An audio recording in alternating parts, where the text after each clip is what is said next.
And now, BillyCBoxing.com presents Thumbs Up, Thumbs Down with Billy C. Here he is, Billy C. Thanks, Jeremy.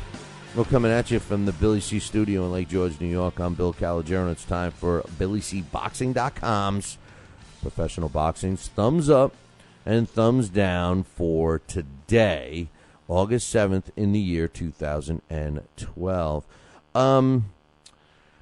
Well, first and foremost, I got to remind you guys to check out the main show. Our main show is the Talking Boxing with Billy C show. Check it out. www.BillyCBoxing.com is the, I guess, father site.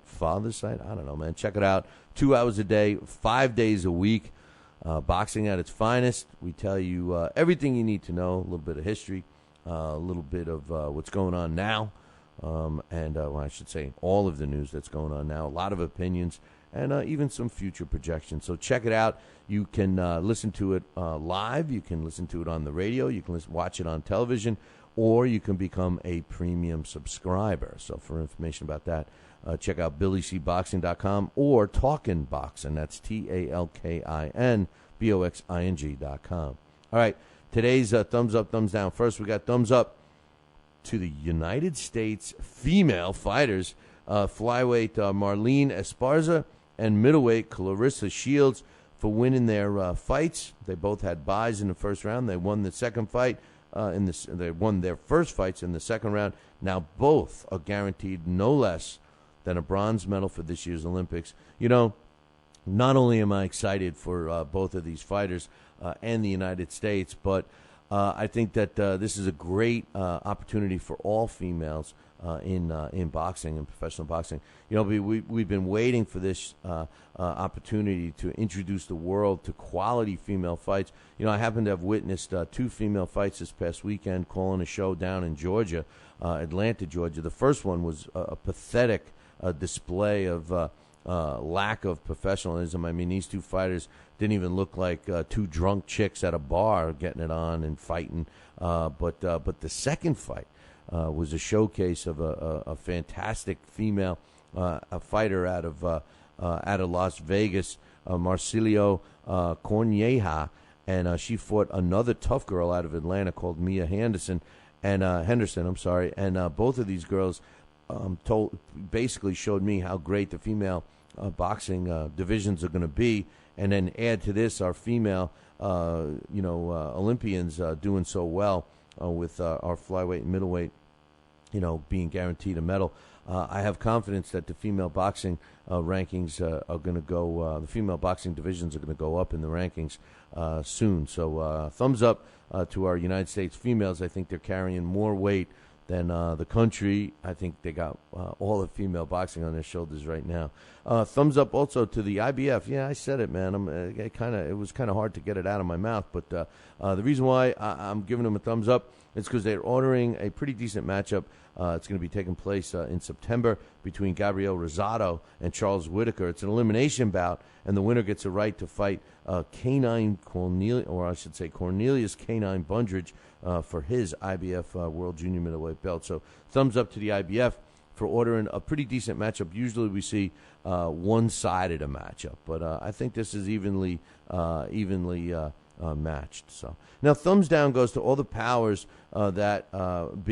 who are responsible for actually rescheduling the Hasim Rahman versus Alexander Povetkin fight, which is now set for September 29th in Hamburg, Germany. Is there anyone out there that really cares about this fight? I mean, listen, aside from the relatives of Povetkin and Hasim Rahman, is there anyone, really, if you're listening to this or if you're watching this right now, do me a favor. Please email me personally, Billy@TalkinBoxing, TalkinBoxing.com, and I will read your email just like I read everybody's email at the beginning of the Talking Boxing with Billy C show every single day. If you can give me a reason why this fight is worth anything, whether it's worth just to watch it, whether it's worth the price of admission, whether it's worth anything, and maybe it does something for the heavyweight. I can't find any reason why anybody would even have the remote, even the little teeniest, weeny little bit of interest in this fight. Hasim Rahman has had his whole career on one friggin' punch. One punch. The guy sucks. He sucks. Okay, he kicks my ass, but I'm a 50-year-old man. But this guy is nowhere near should be the mandatory number one fighter to fight Povetkian. Whether you like Povetkian or not, that's a whole nother story. But Hasim Rahman does not deserve a world title shot. This is what is wrong with our sport. How this man can get in there and become a mandatory is just totally absurd.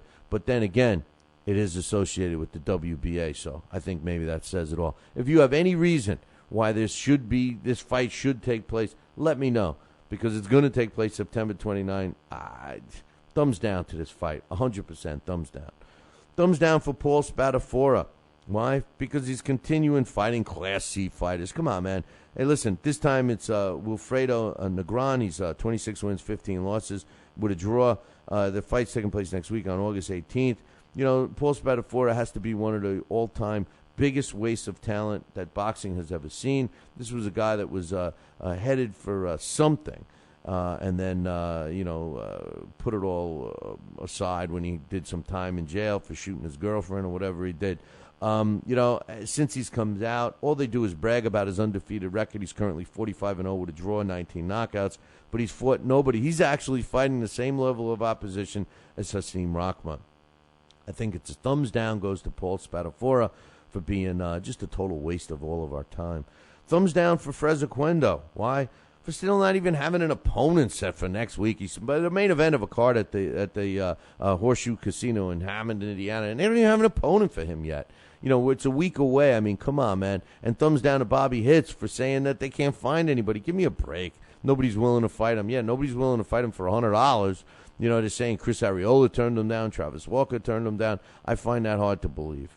I find it hard to believe. And you know what you're going to get stuck with? You're going to get stuck with some losing record fighter that Frezequendo is going to slap around, and then he, too, will get a shot at a title. It's ridiculous of what happens with these fighters, especially in the heavyweight division. And finally, thumbs down goes to Manny Pacquiao, Floyd Mayweather, Top Rank, and everybody else involved with not putting together a fight between Mayweather and Pacquiao last year or even the beginning of this year. It's lost its shelf life. I honestly believe I don't have an interest in this fight anymore. And I was laughing at people when they said that. Yes, I would watch it and everything else, but I really think it's become an insignificant fight. Right now, Floyd is in the driver's seat. Manny was in the driver's seat a year ago. Manny Pacquiao has to fight a fight right now that he looks fantastic in to get that interest back. Floyd has looked pretty damn good in his last couple of fights, and with my prediction of Floyd fighting Miguel Cotto in December in New York, and then Manny Pacquiao fighting Timothy Bradley in November in Las Vegas, if Floyd looks decent, which we know he will, especially in a rematch against Cotto, and Manny Pacquiao looks great against a rematch against Bradley, maybe we see the fight in April. Don't count on it, because I have a feeling that Floyd's next opponent after Cotto will be Robert DeGoes Guerrero, and then he's going to hang him up. If Manny Pacquiao gets past Timothy Bradley, because that's my prediction that he'll fight Timothy Bradley in November, then his last fight will be against Juan Manuel Marquez on Cinco de Mayo of 2013. So that's my predictions and my projections, but I still get a thumbs down. I give a thumbs down to all three of those parties for not making that fight happen. Not making that fight happen when we should have had it happen. That's the whole point with that. It's lost its shelf life. Hey, that concludes our thumbs up, thumbs down for today. Make sure you tune in tomorrow for another edition of Thumbs Up, Thumbs Down. Hey, by the way, one other thing before we go. We have the Billy C Challenge back open. You can win prizes just for guessing the fights right. Check it out, www.billycboxing.com. Click the Billy C Challenge section on the banner on the right and sign up today. Make your predictions. It doesn't cost you anything, and we give out prizes for the winning percentages every month, and then a big grand prize, one of our biggest prize packages ever for the end of the year. So check it out. Hey, man, we'll see you tomorrow. Ciao, baby.